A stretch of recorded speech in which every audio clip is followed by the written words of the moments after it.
Welcome to the feed stock module. In my previous module, we discussed the flock stock, mortalities, the flock reports, flock sell-off. We are continuing with the feed stock module. This is a very interesting module, and let's dive in.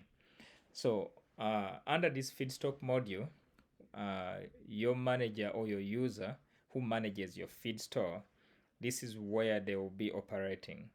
To begin, here is where you add the new feedstock. So say, take an example, if you bought maize, you'll come here, you'll select maize, and then you'll put in the kilograms you're receiving, and also maybe the kilograms that the birds have consumed. That's kilograms out, in and out. So that's how a store is managed. You have feeds coming in and you have feeds going out. Simple as that. All right, so this is the manual way of keeping track of that. I have to say that whenever you receive feed at your store, at your farm, you're always going to record the receiving at least. For example, you might record like you received 5,000 kilograms, but you did not take out any kilograms on that day. So that's how you do it. That being said, we manage feeds in an automated way. How do we manage feeds in an automated way? Is we only record feeds that we've received, and depending on our flock age and the feeds they are consuming at the time, the system will do the rest of the magic for us. In this particular example, all these feeds are updated in the system. How does the system know which flock is eating which feeds? For example, if we select 2022A, you might see that there is this feeds called Protox, there's Egron, there's Zymix, there's all these Kelsey, Maize Brand. All these feeds actually formulas. There's a formulation. So the system knows that this flock is consuming this much feed, so this is the portion of that particular ingredient, and this is the next portion, and so on and so forth. There is a lot of logic that we put into this system, and for those again who are going to subscribe to this, I'll explain deeper. But for now, just take it to that the system does automatically calculate the feeds based on the quantity of feeds that your flock is consuming. And this is why we select the auto right here. If you don't select auto right here, the system will not do the auto run. That means you'll always have to record your feeds manually every single day, which we don't recommend. It's a little bit tasking to do it that way. Okay, that being said, we know that the system is doing all the logic for us. We know that our flock is maybe, for example, is consuming 1,000 kilograms a day. We can always confirm that and see if that calculation is correct. But from what I can tell you, it has been accurate on our end. How do we see the feeds that are in our store? All right, that's where this report comes into play. But before I go into the report, I wanted to show you this drop down. This is where you can see just one type of feed. For example, maize bran, I can see that this batch, this flock on the second, in February 1st, has consumed these many kilograms of bran. And as you see, it's consistent. It doesn't change too much. It might change in the future, or it might have been less in the past, but for the most part, it will not change too much, because once the flock is older, they consume about 100 grams, or depending on your breed, they might consume a little more or a little less. And if you're doing the right thing, then that number should be right on. But when they are sick, maybe this will go down. If you see another feed is broken maize, you see that they are consuming 86 throughout, and that's all done by the system. If you see shells here, this as you see, the date is too old for that. Is because we no longer use shells for one reason or another. All right, let's dive into the feed reports. Let's see what this does. click on the feed reports, and you will be presented with this screen. As you may see, we have the feed type, we have the current in stock, we have the days left, we have total kilograms in, total kilograms out, the average rate, and then the total out, and the current in stock value. Whew, that's a lot of information, but let's dive in. Before we dive in, I wanted to point out, I don't know if you've seen this box right here on most of the pages. So this is where you can print a PDF copy or a CSV or Excel spreadsheet.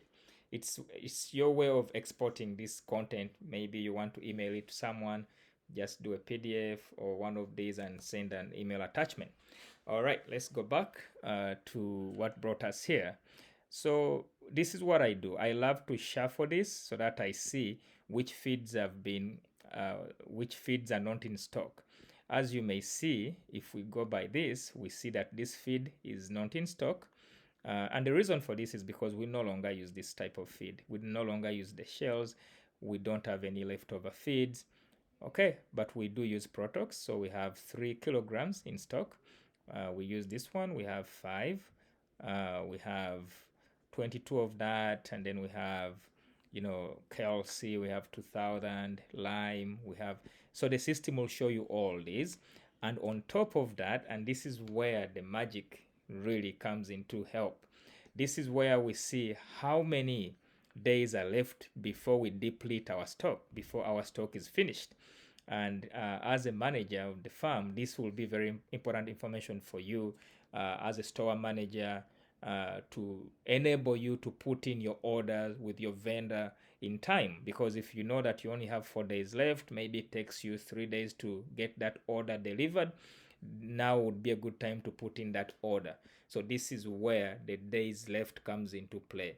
As you may see, I've selected the days left and it says empty here and here.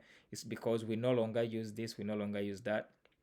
And this one, then this Neoxy, we only use it, we use it whenever it's not a daily consumption. It's used just a few days in a month or even not at all. So that's why we cannot really calculate that.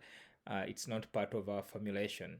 And then once, if you look at these ones, the starter pellets, these were left over from our brooding. These are only consumed within the first 2 weeks, and this is what was left over. So we'll use this in the next brooding. So there is really no need to calculate how many days are left, because there isn't any flock that is consuming these at the time, at this very time. If you see the KBC, by the way, I want to say shout out to Cowdice. The feeds we use are from Cowdice, and it's a very good quality of feeds. I highly recommend Cowdice, and hopefully one of them sees this video. But moving on, KBC, same thing. We use it for the layer poultry. We use it in the first, I don't know, I'm not an expert at feed formulation, but we use it for the first few months, and then we switch to what they call KLC.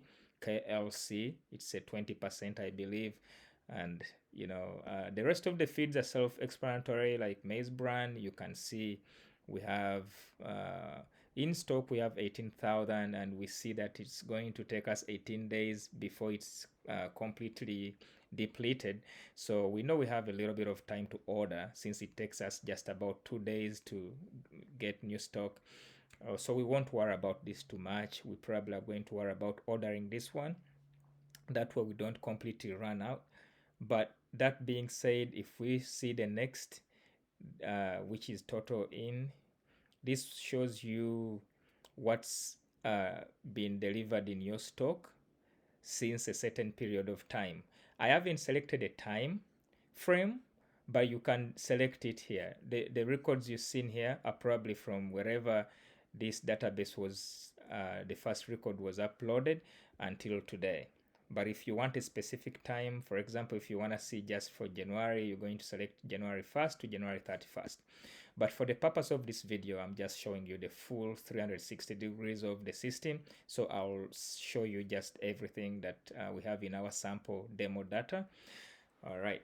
So total out is the same thing. This shows you the total feeds that has been consumed throughout time. If you select the dates here, you'll only see what is what pertains to that particular time frame. But for now, this is what we have.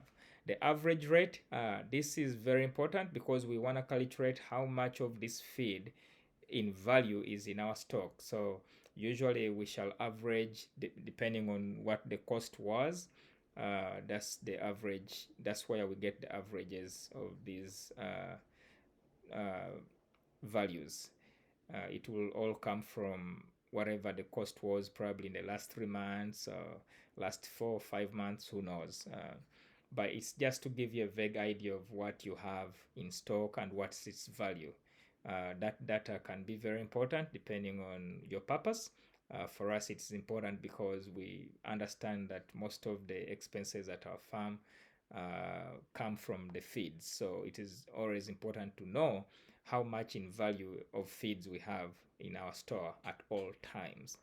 I hope I explained this module better, but if for those who will subscribe again, you will have more time to dive in with me, a one-on-one, and we shall answer any questions you might have that pertains to this particular report.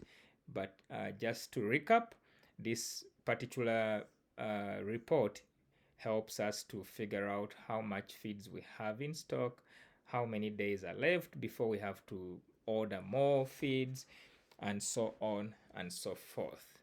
I hope that I explained this module to my best, and I'll see you in the next one.